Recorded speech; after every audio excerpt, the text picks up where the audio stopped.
AP CM Chandrababu మంత్రి లోకేష్ ఆదేశాలతో TDP ఎమ్మెల్యేల్లో కదలిక ప్రారంభమైంది. ప్రతి నెల 1వ తేదీన ఎమ్మెల్యేలందరూ పెన్షన్ పంపిణీలో పాల్గొనాలని సీఎం ఆదేశించారు. అయితే కొంతమంది ఎమ్మెల్యేలు ముఖం చాటేస్తున్నారు. పెన్షన్ పంపిణీలో పాల్గొన్న ఎమ్మెల్యేల దగ్గర నుంచి వివరణ తీసుకోవాలని ఆదేశాలు జారీ చేశారు.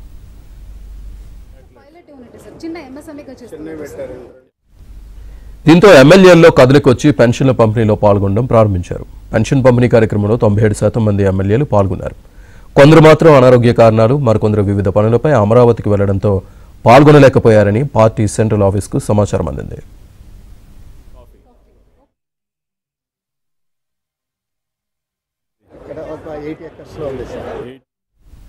మరోవైపు టీడీపీ కేంద్ర కార్యాలయంలో రాజకీయ శిక్షణ తరగతులు ప్రారంభం కావడంతో కొంతమంది ఎమ్మెల్యేలు పార్టీ కేంద్ర కార్యాలయానికి వెళ్లారు.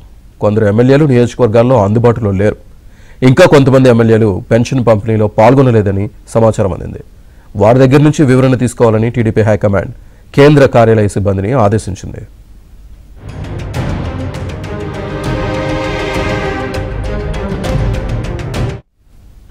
పశ్చిమ గోదావరి జిల్లాలో సీఎం చంద్రబాబు పెన్షన్ల పంపిణీలో పాల్గొన్నారు. మంత్రి లోకేష్ టీడీపీ కేంద్ర కార్యాలయంలో జరిగిన ప్రజా దర్బార్లో విజ్ఞప్తుల్ని స్వీకరించారు. 2 రోజుల పాటు జరగనున్న శిక్షణా తరగతులను మంత్రి లోకేష్ పర్యవేక్షించారు.